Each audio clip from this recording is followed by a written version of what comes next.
Hi hello ನಮಸ್ಕಾರ ಸ್ನೇಹಿತರೆ, ನಾನು ನಿಮ್ಮ ವಿಲಾಸ್ ಎಚ್ ರೇಚಣ್ಣ. ನಿಮಗೆಲ್ಲರಿಗೂ ನನ್ನ ಕಾಂತಿ ಕ್ರಿಯೇಷನ್ಸ್ ಯೂಟ್ಯೂಬ್ ಚಾನಲ್ಗೆ ಸ್ವಾಗತ ಸುಸ್ವಾಗತ. ಸ್ನೇಹಿತರೆ, ಸಮುದ್ರ ಯಾರಿಗೆಲ್ಲ ಇಷ್ಟ ಇಲ್ಲ ಹೇಳಿ? ಪ್ರತಿಯೊಬ್ಬರಿಗೂ ಸಮುದ್ರ ಅಂದರೆ ಬಹಳ ಬಹಳ ಇಷ್ಟನೇ. ಅದೇ ರೀತಿಯಲ್ಲಿ ನಮ್ಮ ಭಾರತ ದೇಶದಲ್ಲಿ ಗುಜರಾತ್ ರಾಜ್ಯದ ಸೂರತ್ ನಗರದಿಂದ ಒಂದು ಸರಿಸುಮಾರು 20 ರಿಂದ 21 ಕಿಲೋಮೀಟರ್ ದೂರದ ಸಮೀಪದಲ್ಲಿರ್ತಕ್ಕಂತಹ ಡೋಮಸ್ ಬೀಚ್, ಇದರ ಬಗ್ಗೆ ತಿಳ್ಕೊಳ್ಳೋಣ ಬನ್ನಿ. ಸಮುದ್ರದ ಅಲೆಗಳು ಪ್ರವಾಸಿಗರನ್ನ ಕೈಬೀಸಿ ಕರೆಯುತ್ತೆ. ಇಲ್ಲಿ ಹಲವಾರು ರೀತಿಯ ಗುಜರಾತ್ ಶೈಲಿಯ ತಿಂಡಿ ತಿನಿಸುಗಳು ಸಿಗುತ್ತೆ. ತಿಂಡಿ ಪ್ರಿಯರಿಗೆ ಅಲ್ಲಿ ಎಲ್ಲ ರೀತಿಯ ಸ್ಟಾಲ್ಗಳು ಪ್ರತಿಯೊಂದನ್ನು ತುಂಬಾನೇ ಸಿಗ್ತವೆ. ಒಟ್ಟಾರೆ ಹೇಳ್ಬೇಕು ಅಂದ್ರೆ ತುಂಬಾ ಸುಂದರವಾದ ವಾತಾವರಣ ಇರತಕ್ಕಂತಹ ಒಂದು ಬೀಚ್ ಸಮುದ್ರ.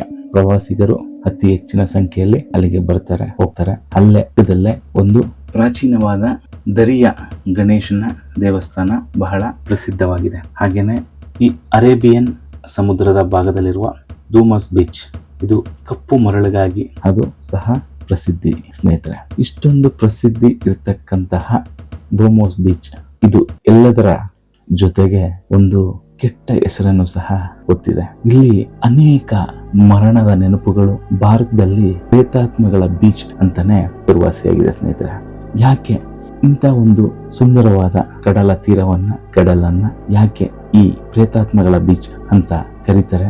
ಯಾಕೆ ಇದು ರಹಸ್ಯವಾಗಿದೆ? ಡೋಮಸ್ ಬೀಚ್ಗೆ ಈ ಒಂದು ಕೆಟ್ಟ ಹೆಸರು ಯಾಕೆ ಅನ್ನೋದನ್ನ ನೋಡೋಣ ಬನ್ನಿ ಸ್ನೇಹಿತರೆ. ಒಂದೊಂದು ತೀರ ಇರುತ್ತೆ ಸುಂದರ, ಶಾಂತ. ಆದ್ರೆ ಕೆಲ ತೀರಗಳಿರ್ತವೆ ಶಾಪಿತ.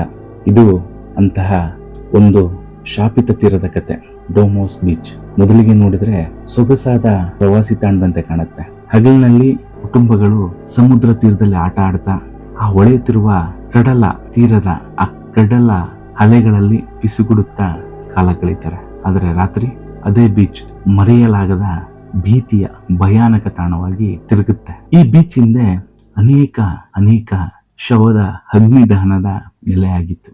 ಇಲ್ಲಿ ಸಾವಿರಾರು ಮೃತದೇಹಗಳು ಆ ಒಂದು ಅಗ್ನಿಗೆ ಒಪ್ಪಿಸಿದ್ರು. ಆದರೆ ಅದರ ಇಂದಿನ ಇತಿಹಾಸ ತುಂಬಾ ಭಯಾನಕವಾಗಿದೆ. ಏನದು ಆ ಇತಿಹಾಸ?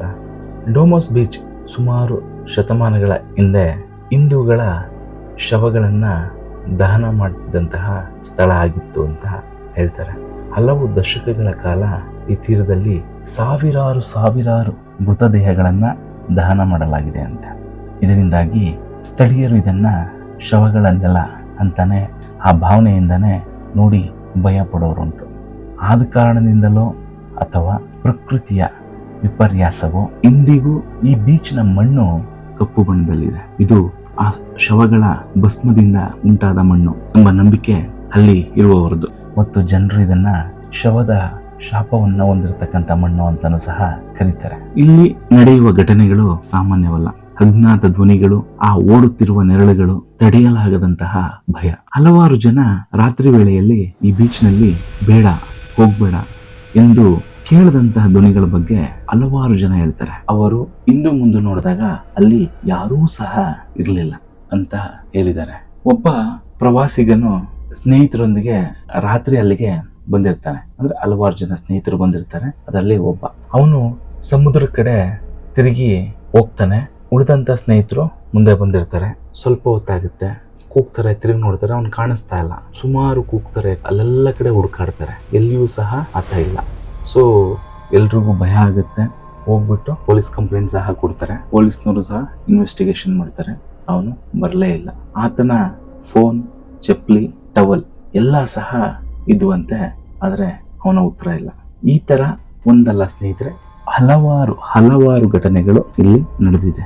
ಹಾಗಾಗಿನೇ ಇದನ್ನ ಇವತ್ತಿಗೂ ಅನೇಕರು ಅಲ್ಲಿ ಹೋಗೋದಕ್ಕೆ ಭಯ ಪಡ್ತಾರೆ.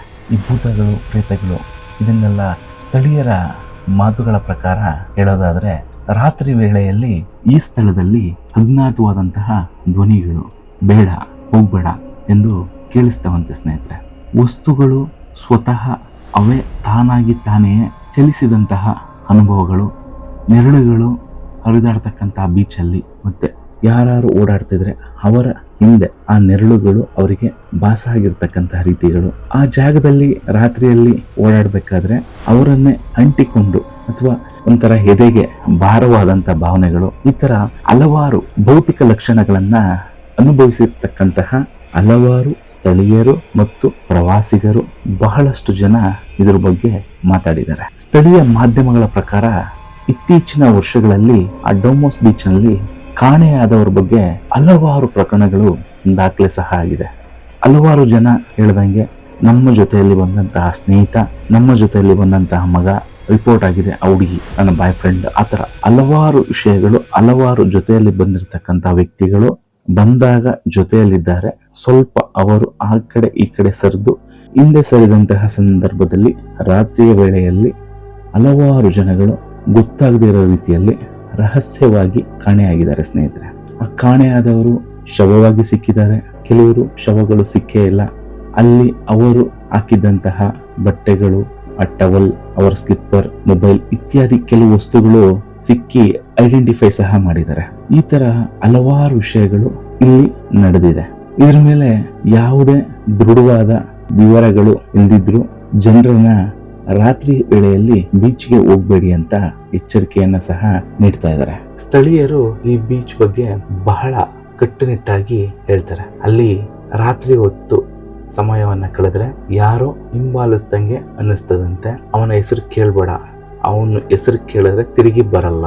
ಈ ತರ ಹಲವಾರು ತರ್ಕಕ್ಕೆ ನಿಲುಕದಂತಹ ವಿಷಯಗಳು, ಶಬ್ದಗಳು, ಧ್ವನಿಗಳು ಬಹಳ ಜನಗಳು ಇದನ್ನ ಹಂಚಿಕೊಂಡಿದ್ದಾರೆ. ಇವೆಲ್ಲ ಭ್ರಮೆ ಇರ್ಬೋದು ಎಂದು ಕೆಲವರು ಹೇಳ್ಬೋದು. ಹಾಗಾದ್ರೆ ಈ ಎಲ್ಲ ಅನುಭವಗಳಾಗಿರ್ತಕ್ಕಂತಹದ್ದು ಅಲ್ಲಿ ಹೋಗಿ ಅನುಭವಿಸಿದಂತಹ ಜನಗಳು ಅವರ ವೈಯಕ್ತಿಕ ಅಭಿಪ್ರಾಯಗಳನ್ನ ಹೇಳಿರೋದು. ಹಗಲಿನಲ್ಲಿ ತೀರಾ ಸುಂದರವಾಗಿರ್ಬೋದು, ಆದ್ರೆ ರಾತ್ರಿ ವೇಳೆ ಅದು ಕಡಲ ತೀರ ಅಲ್ಲ, ಅದು ಅದೃಶ್ಯ ಆತ್ಮಗಳ ಓಡಾಟದ ಹಾದಿ. ಈ ಡೋಮೋಸ್ ಬೀಚ್ ಮೃತದೇಹಗಳನ್ನೆಲ್ಲ ಜೀವಂತ ಆತ್ಮಗಳ ಸ್ಥಳ.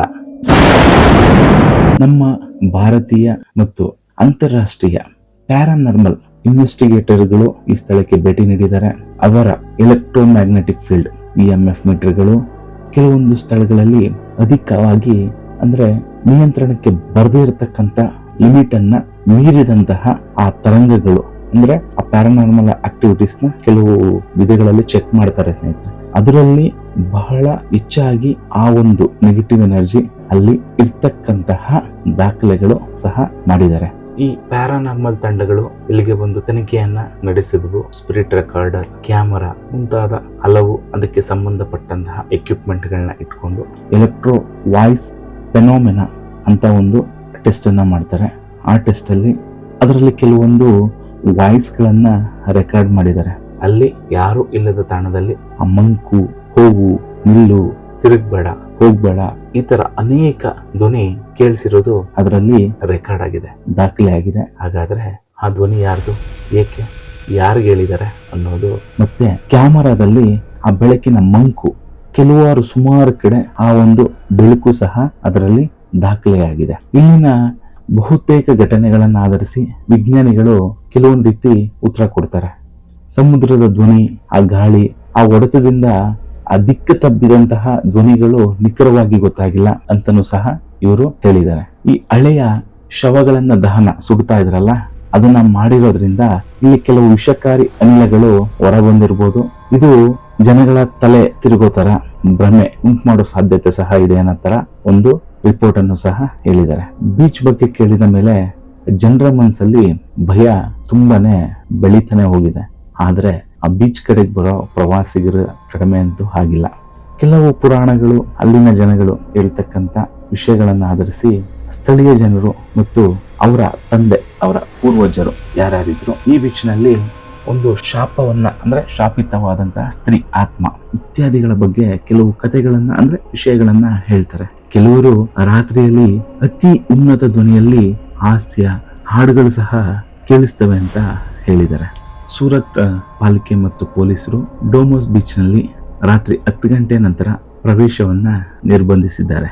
ಇದನ್ನ ಅಲ್ಲಿ ಜನಗಳನ್ನ ರಕ್ಷಣೆಯನ್ನ ಮಾಡುವ ಸಲುವಾಗಿ ಕೆಲವೊಂದು ಭಾಗಗಳಲ್ಲಿ ಕ್ಯಾಮರಾ, CCTV ಕ್ಯಾಮರಾಗಳು ಮತ್ತು ಗಸ್ತು ವ್ಯವಸ್ಥೆಗಳನ್ನ ಕೂಡ ಮಾಡಿದ್ದಾರೆ. ನಾವೆಲ್ಲ ಕೇಳೋ ಈ ಶವದ ನೆಲೆ ನಿಜವೋ ಅಥವಾ ಭ್ರಾಂತಿಯೋ, ಇದು ಸತ್ಯಕ್ಕೂ ಮೀರದ ಯಾವುದೋ ಒಂದು ದೈವಾತ್ಮ ಅಥವಾ ದೈವ ಪ್ರೇತಾತ್ಮ ಶಕ್ತಿಯ ಪ್ರಭಾವವೋ ಅನ್ನೋದು ಇವತ್ತಿಗೂ ಸಹ ಹೇಳಲಿಕ್ಕಾಗ್ತಾ ಇಲ್ಲ. ಈ ಒಂದು ಪ್ರಶ್ನೆ ನನ್ನಲ್ಲೂ ಮೂಡಿದೆ, ನಿಮ್ಮಲ್ಲೂ ಮೂಡುತ್ತೆ, ಅಲ್ಲಿ ಹೋಗಿರ್ತಕ್ಕಂಥವರಲ್ಲೂ ಮೂಡುತ್ತೆ. ಡೋಮೋಸ್ ಬೀಚ್ಗೆ ಯಾರಾದರೂ ಹೋಗಿದ್ರೆ ನಿಮಗೆ ಈ ಥರ ಅನುಭವಗಳೇನಾದರೂ ಆಗಿದ್ರೆ ಅಥವಾ ಕೇಳಿದರೆ ನಿಮ್ಮ ಅನುಭವಗಳನ್ನು ಅಥವಾ ಅಭಿಪ್ರಾಯಗಳನ್ನು ಕಮೆಂಟ್ಸ್ ಮೂಲಕ ಹಂಚಿಕೊಳ್ಳಿ. ನಿಮ್ಮ ಮುಂದೆ ಇನ್ನೊಂದು ಸತ್ಯ ಘಟನೆಯ ಮೂಲಕ ಭೇಟಿಯಾಗ್ತೀನಿ ಸ್ನೇಹಿತರೆ. ಯಾರೆಲ್ಲ ನನ್ನ ಕಾಂತಿ ಕ್ರಿಯೇಷನ್ ಚಾನಲ್ನ ಸಬ್ಸ್ಕ್ರೈಬ್ ಮಾಡಿಲ್ಲ, ದಯಮಾಡಿ ಸಬ್ಸ್ಕ್ರೈಬ್ ಮಾಡಿ. ನಿಮ್ಮೆಲ್ಲರ ಪ್ರೀತಿ ಹಾರೈಕೆ ಹೀಗೆ ಇರಲಿ. Thank you. ಧನ್ಯವಾದ ಸ್ನೇಹಿತರೆ.